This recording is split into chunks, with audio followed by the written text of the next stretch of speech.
Hai teman-teman dan para sahabat Katolik di mana saja berada. Hari ini saya akan membahas tentang kehidupan dari seorang santa yang sangat termasyhur, yaitu Santa Catarina dari Siena.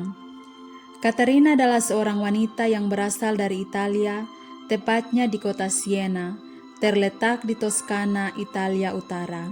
Dia menjadi santa dan doktor gereja Katolik, dan juga menjadi santa pelindung negara Italia, bahkan seluruh Eropa. Ia lahir dari keluarga yang sangat sederhana, tepatnya pada pesta Minggu Palem, tanggal 25 Maret 1347. Ia juga memiliki seorang saudara kembar yang bernama Giovanna, namun meninggal 1 minggu setelah kelahiran mereka. Catarina adalah anak bungsu dari 25 bersaudara. Ayahnya bernama Jacopo Benincasa dan ibunya bernama Mona Lapa atau juga disebut Lapa Piangenti. Catarina kecil adalah anak yang girang dan banyak bicara serta lemah lembut. Karena sifatnya yang terbuka, dia sangat disayangi oleh orang-orang di sekitarnya. Ia memiliki sifat keberanian dari ibunya, sedangkan sifat kebaktian dan kelembutan hati diwarisinya dari Jacopo ayahnya. Catarina kecil selalu berlompat-lompat sambil berlagu merdu. Waktu kecil, Catarina akan diam jika dia bertemu dengan Pastor Dominikus. Dia sering memperhatikan langkah para biarawan yang berjubah putih, dan dengan penuh percaya diri, dia mengatakan bahwa kelak ia besar nanti akan menjadi seorang biarawan seperti mereka. Dan pada saat itu, dia ditertawakan oleh orang-orang di sekitarnya. Namun ada seorang ibu yang mendengar perkataan Catarina itu langsung mengatakan bahwa jika kamu ingin menjadi seperti mereka, kamu harus banyak berdoa dan berdiam diri. Dan Catarina pun menjawab, "Aku bisa." Keteguhan hatinya mulai memancarkan keindahannya. Sejak hari itu, Catarina belajar berdiam dan berdoa beberapa saat setiap senja. Ketika Catarina berumur 6 tahun, bersama kakaknya Stefanus pulang dari rumah kakaknya Bonaventura yang letaknya dekat Menara Sanansana. Tiba-tiba, dekat bukit Camporegi yang menghijau sekelilingnya, di gereja San Dominikus, Catarina berhenti. Matanya terbelalak tiada berkedip, memandang jauh ke langit, seakan-akan dilihatnya sesuatu yang indah bukan buatan. Stefanus kakaknya yang tidak melihat apa-apa marah kepada Catarina. Dipegangnya dan diguncang-guncangnya bahu adiknya sambil berteriak, "Catarina, gilakah engkau? Ayo kita harus pulang sebelum gelap." Catarina mengeluh sambil memandang Stefanus dengan penuh keheranan.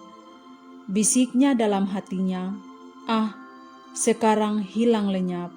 Jika engkau pun dapat melihatnya, tentu tak mengganggu." Ya, benar saja. Sejak senja itu, Catarina terpikat pada penampakan surgawi di langit, dan dalam sanubarinya tak akan membiarkan lagi ajakan mesra dari dunia melingkupi dirinya.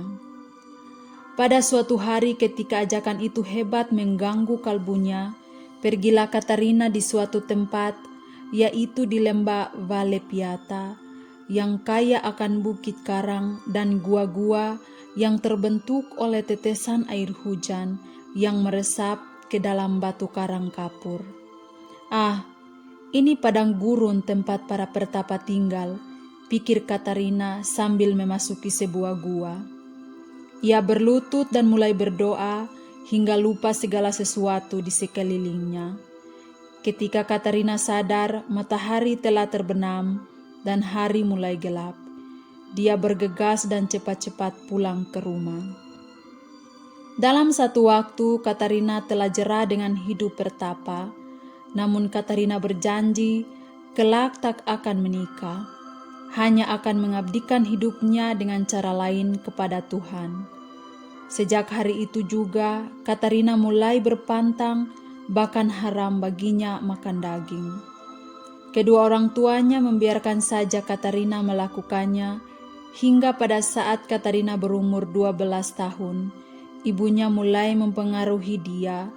Dibujuknya Katarina supaya ia mau bersolek dan dilarangnya bepergian seorang diri. Rupanya Katarina terbujuk oleh ibunya, hingga Katarina mulai meninggalkan pengabdiannya kepada Tuhan. Sampai pada bulan Agustus tahun 1362, Bonaventura kakaknya yang sangat dicintainya meninggal dengan tiba-tiba.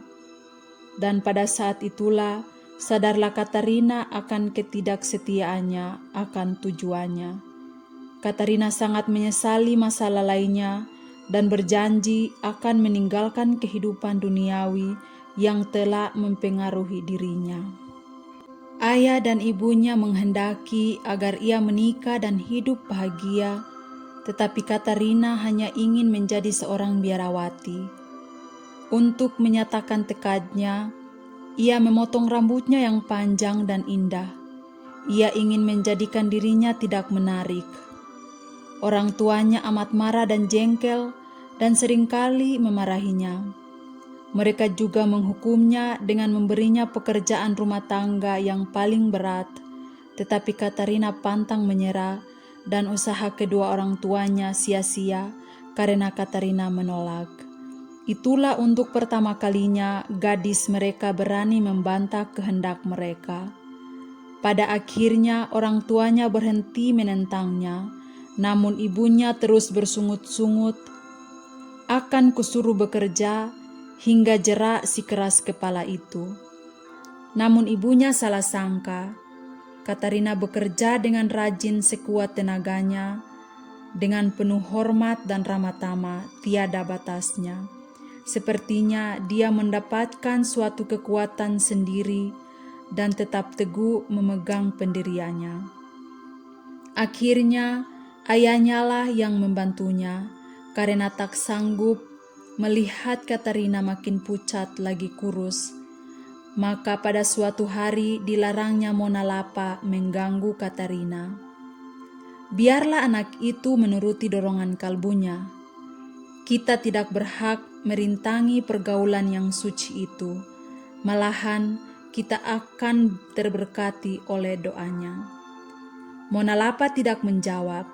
Akhirnya ibunya membiarkan Katarina melakukan apa yang dia inginkan, tetapi dalam hati ia tetap berharap bahwa Katarina lambat laun akan terpikat akan kesenangan duniawi. Di kota Siena ada salah satu kongregasi biarawati, yaitu suster-suster Mantelate. Karena baju atau jubah para suster ini yang bercorak hitam putih menyatakan bahwa perkumpulan biarawati itu berhubungan dengan Santo Dominikus, pendiri Ordo Santo Dominikus, Katarina mulai tertarik dengan mereka. Nah, kiara inilah kecondongan angan-angan Katarina. Setelah dipikirkannya matang-matang, serta adanya banyak pertimbangan, Katarina memutuskan akan memohon izin kepada ibunya untuk bergabung dengan para suster Mantelate. Tetapi kehendak Tuhan berkata lain. Katarina sedang mencari jalan untuk membuka hati ibunya, tiba-tiba ia jatuh sakit. Katarina terserang penyakit cacar dengan hebatnya. Ibunya dengan penuh kasih sayang merawat Katarina, namun Katarina tak kunjung sembuh. Karena putus asa, ibunya mulai meratap, penuh keluh kesah, dan selalu mengeluh. Ibunya mulai mencari cara apa yang harus dia lakukan untuk bisa membujuk Katarina. Mendengar ratapan ibunya, Katarina membuka matanya seperti hidup kembali. Bersinar pula matanya yang telah pudar itu. Tiba-tiba ia memanggil ibunya dan berkata, "Kalau sungguh ibu ingin saya sembuh, usahakanlah supaya saya diterima oleh pembesar suster Mantelate. Jika tidak, kukira Bapa Santo Dominikus sendiri akan bertindak. Bagai disambar petir, Mona Lapa terlonjak dari tempat duduknya serta memucat. Matanya terbelalak seakan-akan melihat sesuatu yang ngeri. Kemudian, ibunya pun bangkit dan pergi dengan tiada mengucapkan sepatah kata pun. Seperti orang yang diburu, Mona Lapa lari keluar rumah, langsung pergi menghadap suster kepala para Mantelate. Katarina yang lagi sakit pada waktu itu akhirnya diterima, dan kabar gembira itu bagai obat mujarab menyembuhkan dan menyegarkan kembali badannya yang telah lemah itu. Para suster ini bisa juga memilih untuk tinggal sendiri di suatu rumah atau tempat masing-masing, asalkan mereka tetap mengikuti peraturan yang ada. Kebetulan di belakang rumah keluarga Benincasa ada sebuah kamar sempit, panjang lebarnya 3 meter. Itulah kamar yang dipilih Katarina untuk menyesuaikan dirinya dengan peraturan Mantelate. Sebuah balai-balai dari kayu tanpa kasur, sebuah meja beserta kursinya, dan sebuah peti kayu untuk menyimpan pakaiannya. Itulah perabotnya. Dan dinding yang putih bersih terhias dengan sebuah salib, tergantung agak tinggi sehingga tersinari cahaya surya yang menerobos masuk melalui jendela. Tetapi tidak begitu saja Katarina dapat mencapai ketentraman batinnya.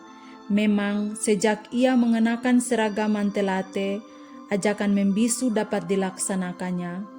Namun gangguan yang jauh lebih hebat kadang-kadang menggetarkan seluruh badannya. Ia juga menghadapi godaan yang luar biasa. Godaan itu menjadi bayang-bayang yang hidup, yang bersuara merdu membujuknya. "Ah, Katarina, apa gunanya berdoa dan berpantang? Mengapa kau sekejam itu terhadap rohmu yang tak bersalah? Kau masih muda dan tubuhmu yang elok rupanya. Marilah, turut dengan kami. Tanggalkan gaunmu yang aneh itu, dan kamu akan bahagia." Untung Katarina anak ibu Mona Lapa yang berani lagi kuat, anak Bapak Yakobo yang teguh hati dan berbakti terhadap Tuhan, berhasil mengatasinya, berhasil melewati semua tantangan dan rayuan roh-roh jahat itu. Lambat laun, berkat pertempuran mati-matian yang berhari-hari, berminggu-minggu, bahkan berbulan-bulan, mengharu kalbunya, kini Katarina berhasil mengalahkan seteru yang ingin menjatuhkan dirinya. Pikirannya menjadi terang, hasrat dan keinginannya dapat dikumpulkannya dan diarahkannya pula kepada kuasa ilahi. Katarina dikenal sebagai orang yang amat jujur dan terus terang di hadapan Yesus. Suatu ketika ia bertanya kepadanya, "Di manakah engkau, Tuhan, ketika aku mengalami cobaan yang begitu mengerikan?" Yesus menjawab, "Putriku, aku ada di dalam hatimu. Aku membuatmu menang dengan rahmatku." Di tahun 1366, suatu malam, dia mengalami apa yang digambarkan dalam surat sebagai pernikahan mistik dengan Yesus. Pada malam itu, sebagian besar penduduk kota Siena lagi di luar rumah untuk suatu perayaan. Yesus menampakkan diri kepada Katarina yang sedang berdoa seorang diri dalam kamarnya. Yesus datang bersama Bunda Maria. Bunda Maria memegang tangan Katarina lalu memberikannya kepada putranya. Yesus menyematkan sebuah cincin di jari manis tangan Katarina, dan ia menjadi pengantinnya. Sebuah cincin indah bukan buatan, cincin yang tak pernah kelihatan oleh orang lain, tapi lebih berkilau-kilauan dalam pandangan Katarina. Sejak saat pada tahun 1370, Katarina mulai menerima penglihatan tentang neraka, api penyucian, dan surga. Setelah dia mendengar sebuah perintah untuk meninggalkan kehidupannya yang tertinggal dan memasuki kehidupan publik di dunia. Namun terkadang murah muka Katarina, yakni bila ia kurang tegas dalam keputusannya, hingga cincin ajaib itu tak tampak pula pada jari manisnya. Namun setelah disesalinya perbuatannya itu, dan dikejar pula cita-citanya yang luhur, tampak juga kembali cincin berlian ajaib, lambang cinta murni yang mengikatnya kepada Yesus Kristus. Maka setelah selesai perjuangan batinnya yang dahsyat, setelah tercapai ketentraman hati yang hampir sempurna itu, layaklah Katarina untuk menerima anugerah baru. Wahyu menyadarkan jiwanya bahwa cinta kepada Tuhan ialah sama dengan cinta murni terhadap segala manusia. Dan Katarina yang setia taat kepada Wahyu sejak saat itu mulai meninggalkan kamar pertapaannya dan bergaul pula dengan seisi rumah dan siap menolong yang memerlukannya. Ya, lambat laun perhatian Katarina tertarik oleh bencana yang boleh dikatakan selalu mengembangkan sayapnya di atas setiap kota. Katarina mulai membantu dan melayani orang yang sakit, yang sengsara karena kemiskinan, yang bersusah karena akibat dosa. Sering Katarina melupakan dirinya, melupakan keinginannya akan menyucikan jiwanya dalam pertapaan. Dia menjelma sebagai seorang perawat yang sabar tak ada taranya, berani mengorbankan tenaga serta waktunya untuk orang-orang yang membutuhkan dan mengunjungi orang-orang yang berada di dalam penjara. Katarina menolong si miskin sedapat-dapatnya, dan rahasia gaib, Katarina seperti berkuasa memperbanyak persediaannya bagi kebutuhan si miskin.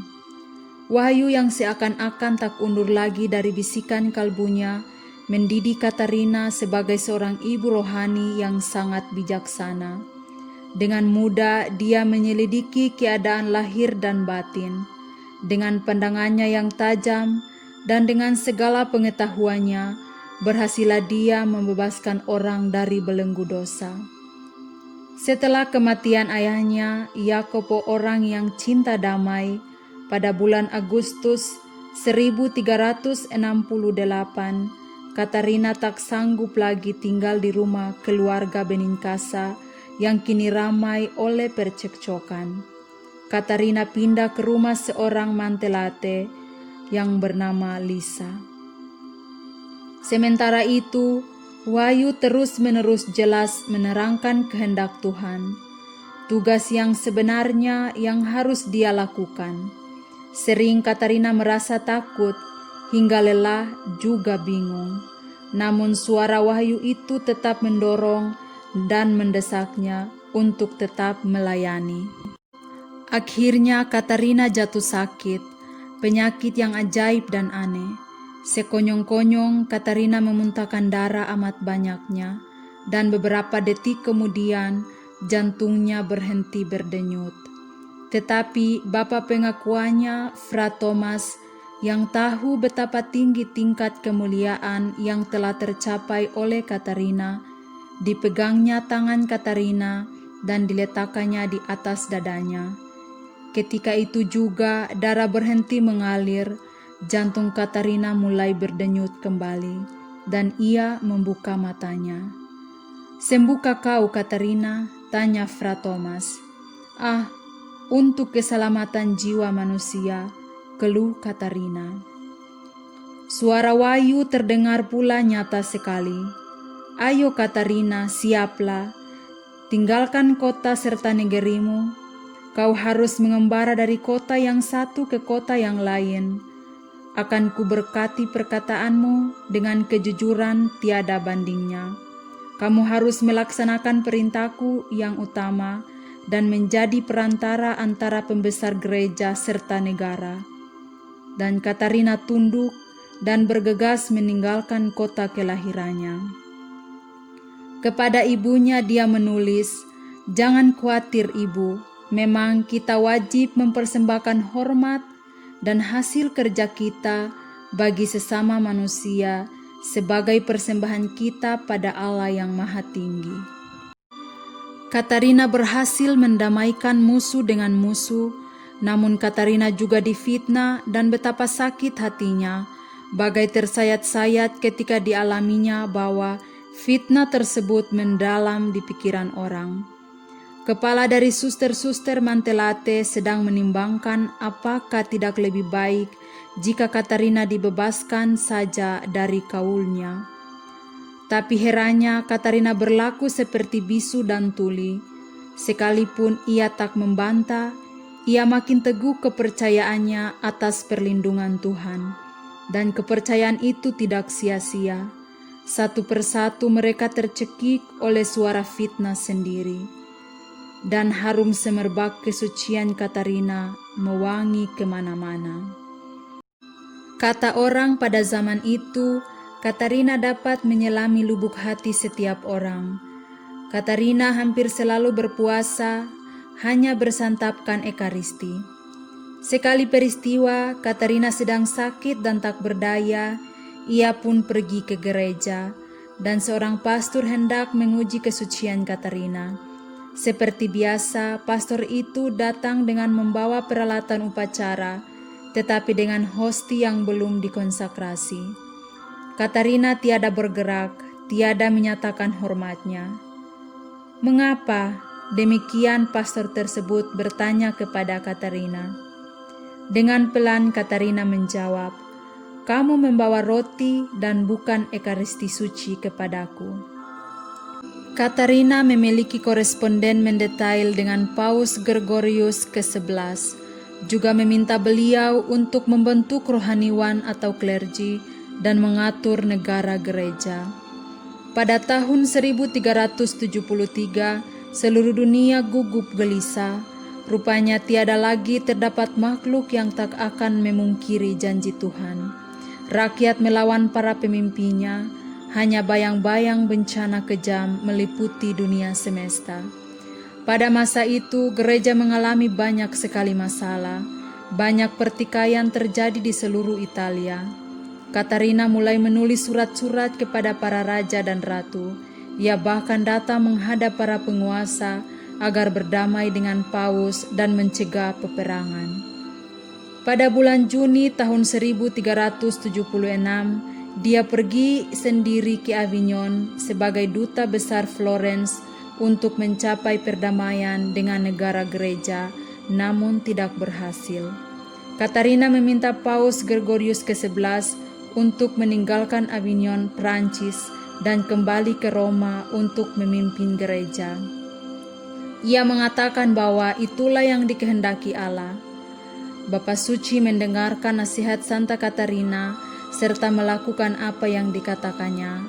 Dan pada bulan Januari tahun 1377, Paus begitu berkesan sehingga dia mengembalikan administrasinya ke Roma. Pada waktu itu terjadi skisma besar tahun 1378. Dia menjadi pendukung Paus Urbanus yang ke-6, yang memanggilnya ke Roma, di mana Santa Katarina tinggal sampai kematiannya pada tahun 1380. Lambat laun, Katarina memperoleh bantuan dari beberapa orang, pria maupun wanita, yang percaya atas tugasnya. Mereka turut mengembara mengikuti suara wahyu yang merangsang agar mendamaikan kota yang satu dengan kota yang lain. Di antara mereka ada pula Alesia atau Lisa dan Raymond da Capa yang pada tanggal 12 Mei 1380 dipilih menjadi jenderal dari Ordo Santo Dominikus. Pembantu pria yang lain semuanya menjadi biarawan sepeninggal Katarina. Pada perayaan Paskah tahun 1380, Katarina mencapai umur 33 tahun. Dan ia tak berdaya lagi pergi ke gereja. Padanya hanya tinggal tulang terbalut kulit.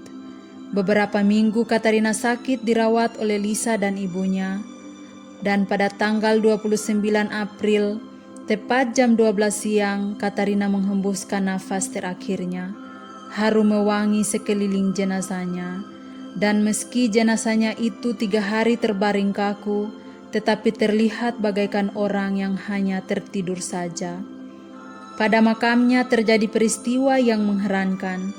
Sekali lagi pohon-pohon zaitun di Via Romana akan melambai-lambaikan dahannya kepada putri kota Siena, Santa Catarina, yaitu pada tanggal 5 Mei 1383 ketika jenazah Katarina diusung kembali dan akan dimakamkan di kota yang masyhur karenanya. Paus Pius II mengkanonisasikan Katarina pada tahun 1461. Suratnya dianggap sebagai kerja besar dari literatur awal Tuskan. Hari peringatannya adalah tanggal 29 April. Santa Catarina juga merupakan santa pelindung sorority Katolik Amerika bersejarah. Engkau bagaikan misteri yang dalam sedalam lautan. Semakin aku mencari, semakin aku menemukan. Dan semakin aku menemukan, semakin aku mencari engkau. Tetapi aku tidak akan pernah merasa puas. Apa yang aku terima menjadikanku semakin merindukannya. Apabila engkau mengisi jiwaku, rasa laparku semakin bertambah, menjadikanku semakin kelaparan akan terangmu. Santa Catarina dari Siena. Hari pesta Santa Catarina dirayakan setiap tahun pada tanggal 29 April. Santa Catarina, semoga tindakanmu yang penuh keberanian namun dapat dipertanggungjawabkan, dapat pula menggerakkan jiwa kami dalam mencari kehidupan abadi sesuai dengan bakat panggilan dari kami. Terima kasih teman-teman. Sekian dulu ceritaku hari ini dan kita akan bertemu lagi di cerita selanjutnya.